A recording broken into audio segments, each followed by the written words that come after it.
Welcome to the Deep Dive. Great to be here. So our mission today, it's a bit like cultural reverse engineering, wouldn't you say? Yeah, that's a good way to put it. We're digging into a whole stack of materials. Exactly. We've got job descriptions, strategy docs, even notes from the search firm. All to figure out who the ideal person is for this really significant new role. The curator of Jewish art and culture at the Royal Ontario Museum, the ROM. And this isn't just, filling a vacancy. This is a major position. Why is it so major? Let's set the scene. Well, the person walking in immediately gets stewardship of what's suddenly become one of the world's most important Judaica collections. Okay, we'll definitely unpack that collection aspect. And beyond the objects, they're going to be right at the heart of defining what a truly 21st century museum actually is. Especially with something as complex as a global diasporic culture. Precisely. And the ROM itself, it's a powerhouse. Right. For anyone listening who doesn't know, the ROM is Canada's largest museum. Huge. Something like 18 million objects. Covering everything, art, culture, and nature. That's pretty unique. It is. And it's in Toronto. Which is often called the most diverse city on the planet. That location has to matter. Absolutely. The ROM's mission reflects that. It's not just about dusty displays. No, they talk about transforming lives, helping people understand the past. Make sense of the present. And shape a shared future. Pretty ambitious stuff. It really is. And this curator role is seen as key to actually delivering on that. And there's a real sense of urgency here, isn't there, because of the collection itself? Oh, definitely. The collection has just undergone this seismic expansion. We're talking about 2024 with two massive acquisitions. That's right. The Sarick collection and the Cecil Roth collection. Huge names. Huge. Together, what are they at? Over 1,500 objects. Over 1,500 pieces, yeah. And highly significant ones. Okay, let's pause there. Because Sarick and Roth, these aren't just random collections. Not at all. For listeners who might not be deep into Judaica, what does bringing these two specific collections in mean for the ROM? What's the impact? It's instant global elevation. Simple as that. Okay. The sources are really clear. Combining these with what the ROM already had, it puts their Judaica collection right up there among the best in the world. Wow. Okay. And the collections themselves, Sarick versus Roth. Well, the Sarick collection, for example, it's really well known for its focus on modern, contemporary Canadian Jewish art and material culture. So it provides a local anchor. A Canadian connection. Exactly. It grounds that global story right there in Toronto, in Canada. It's a fantastic link. Okay, makes sense. And the Roth collection. Cecil Roth. I mean, if you study Jewish history or art, you know the name. Arguably the most important historian of Jewish art and culture in the 20th century. You could definitely argue that. And his collection is just, it's a treasure trove. Of what kind of materials? Historical ceremonial objects, amazing textiles, manuscripts, archival stuff. Foundational material. The core of Jewish art history, really. Yes. So getting both at once. It transforms the ROM. They go from being maybe a regional player in this field to an essential destination. For scholars from all over the world. Yeah. This curator isn't just inheriting a few nice pieces. No, they're launching a world-class program from day one. That's the expectation. So the challenge we're really unpacking here for you listening and for whoever gets this job it's huge. Is how do you blend that traditional, rigorous scholarship, the kind you need for a Roth collection. Right, the deep historical knowledge. With this very aggressive, very modern 21st century museum strategy the ROM has. Which is all about community, digital, dialogue. It's a big ask. It requires a real shift in thinking, both academically and institutionally. Absolutely. Okay, let's start breaking it down. Section 1, the non-negotiables, the foundational stuff. What must this candidate have? Right, the baseline. Yeah. And the requirements here, they immediately set a really high bar. This isn't an entry-level curatorial gig. No way. This is built on deep, specialized knowledge. Credentials really matter. First thing that jumps out. A mandatory PhD or equivalent. Yep. And not just any PhD. It has to be directly relevant. Jewish art history, visual culture, material culture. Anthropology, history. But with a clear specialization in Jewish art and culture. That's the price of admission. And then there's the language requirement. This seems critical. It is. They're explicit. An ability to read and write in Hebrew is required. Non-negotiable. Why is that so firm, do you think? In a role that's also about contemporary art and community? Because the collection demands it. especially with the Roth material in there. You mean dealing with the actual historical objects? Exactly. Manuscripts, those cute about the marriage contracts, illuminated texts, inscriptions on silver, on textiles. You can't rely on translations for serious scholarship. You really can't. If the BOM wants to be that top-tier scholarly destination they're aiming for. The curator has to be able to engage with the primary sources directly. Right. Needing an intermediary for core texts just wouldn't cut it for stewarding this kind of collection. Okay, so PhD, Hebrew fluency. What else forms this academic anchor? A strong record of scholarly research. That's expected. Publications. Publications are noted as a major asset, yeah. And it's not just about past work.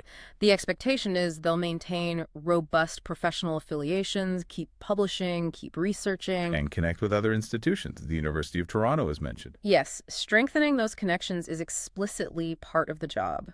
There's even the possibility of a cross-appointment with U of T. Which makes sense strategically, right? Embed the museum in the academic world. Totally. They're not hiring someone to just work quietly inside the museum walls. They want a recognized scholar, someone whose work contributes to the field, using the ROM collection as a platform. Exactly. A leader in the field. And the scope of expertise needed seems incredibly broad. It really is. It reflects the nature of Jewish culture itself, global, diasporic, spanning millennia. So they need expertise across historical material culture, Contemporary arts. and diasporic arts, specifically relating to Jewish culture. That covers a lot of ground. It does. And they specifically encourage applicants from traditional fields, too. Like Judaica, religious studies, cultural studies. Holocaust studies, even archaeology. They're casting a wide net, expertise-wise. It sounds like they need someone who can handle an 18th century silver spice box and a 21st century video installation about identity. Pretty much. Bit of a time traveler, yeah.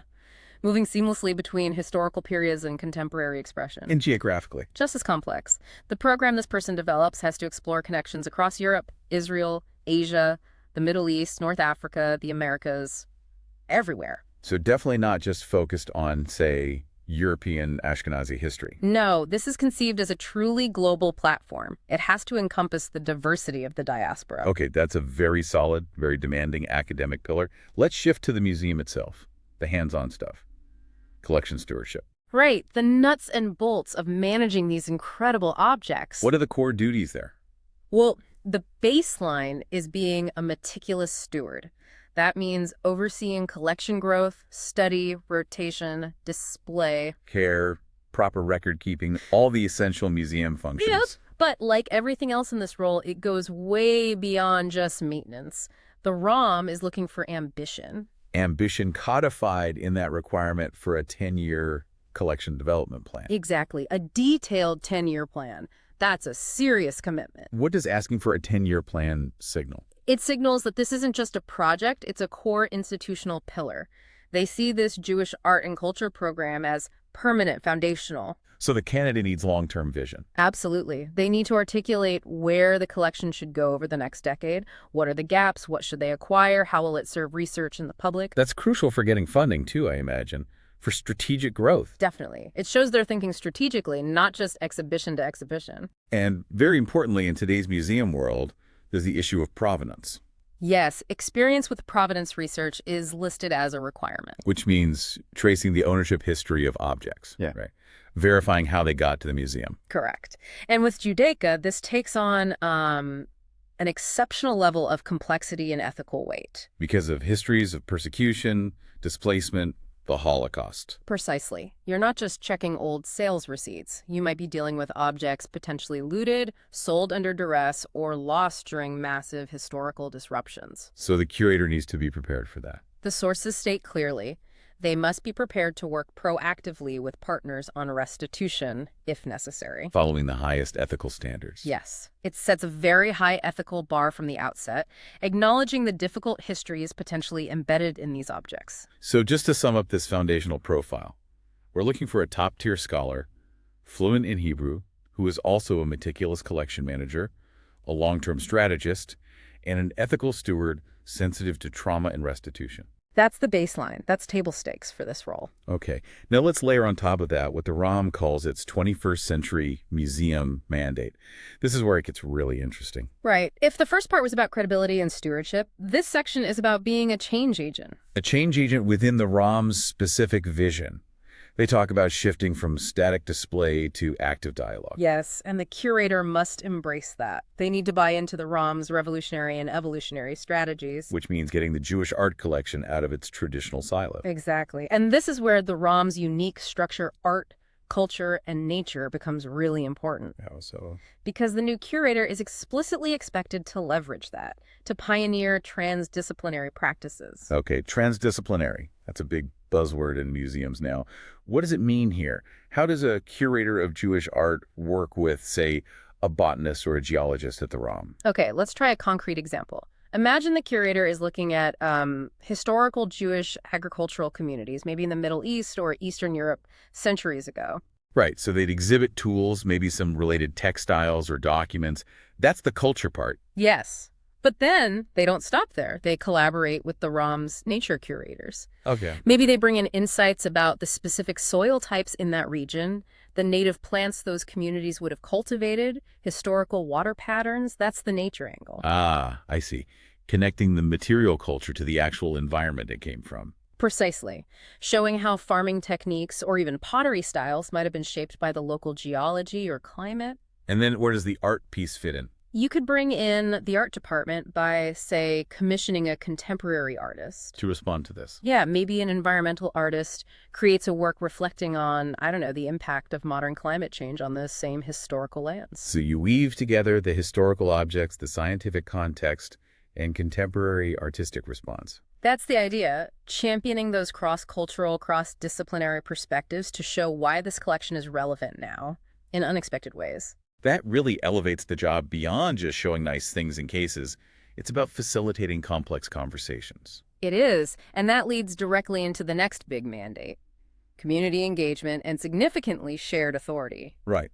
This role requires, and the source uses the term, galvanized leadership. Yeah, strong leadership to develop the future Jewish art and culture gallery, but not alone. No, in deep consultation with Jewish communities. Locally in Toronto, but also globally. The planning itself has to be collaborative. And that phrase, shared authority, keeps popping up.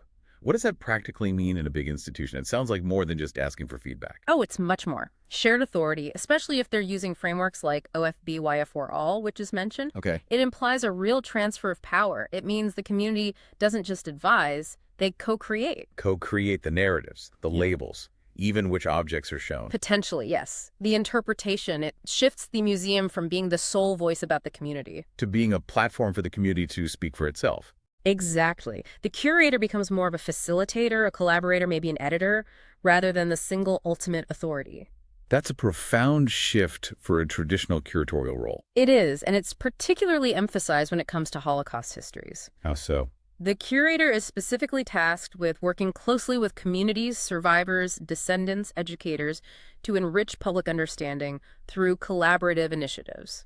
And there's mention of rebalancing narratives. Yes, sharing non-dominant cultural perspectives. This means actively seeking out and amplifying voices within the Jewish diaspora that maybe haven't been heard as much in traditional museum settings. Requires incredible sensitivity and trust building. Absolutely. And these exhibitions, developed through this collaborative, transdisciplinary process, Yeah.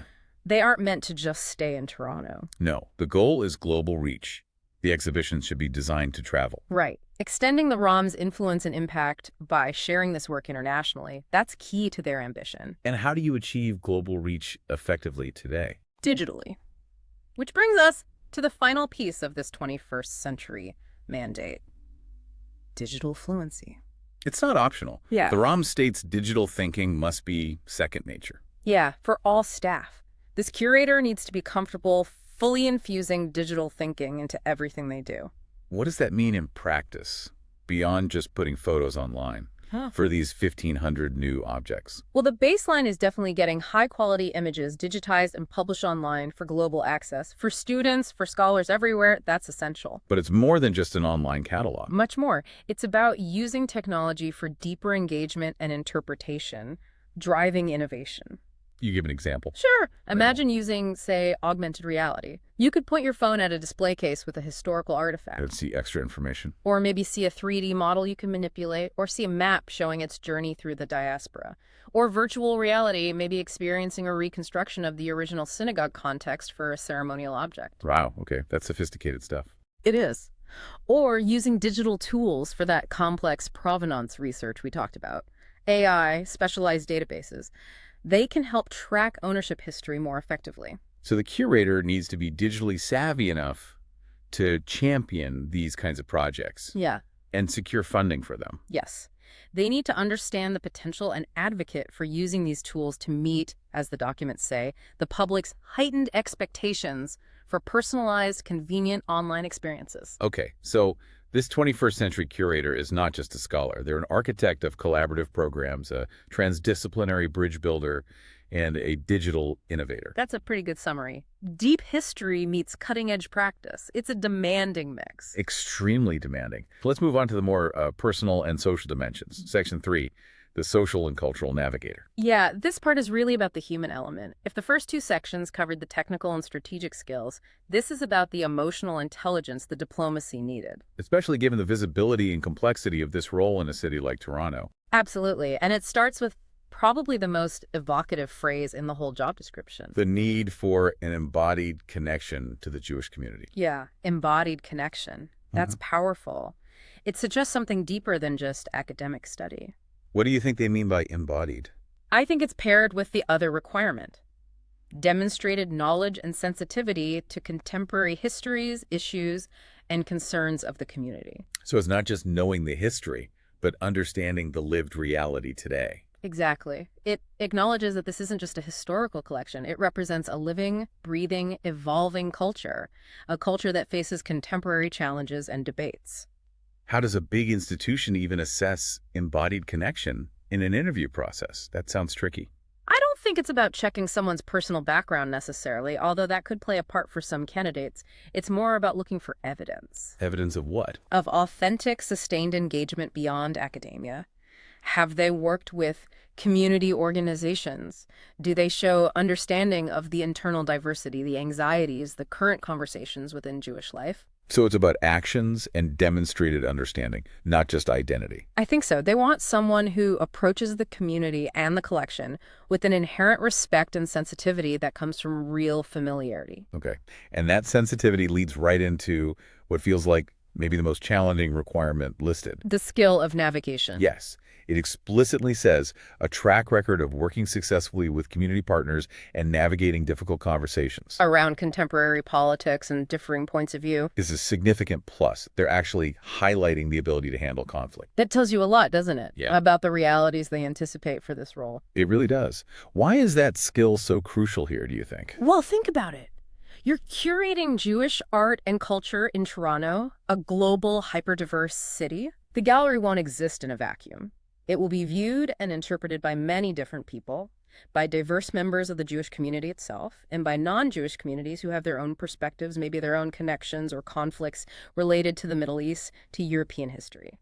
So the curator is inevitably going to be dealing with differing, maybe even opposing viewpoints. They have to be prepared for that. They need the sophistication to manage disagreement respectfully, to curate complexity, essentially. It's not about avoiding controversy, but managing it constructively. Right. And representing a global diaspora like the Jewish community means representing internal diversity, too. Secular, religious, different political views, especially regarding Israel, different historical experiences. All of that.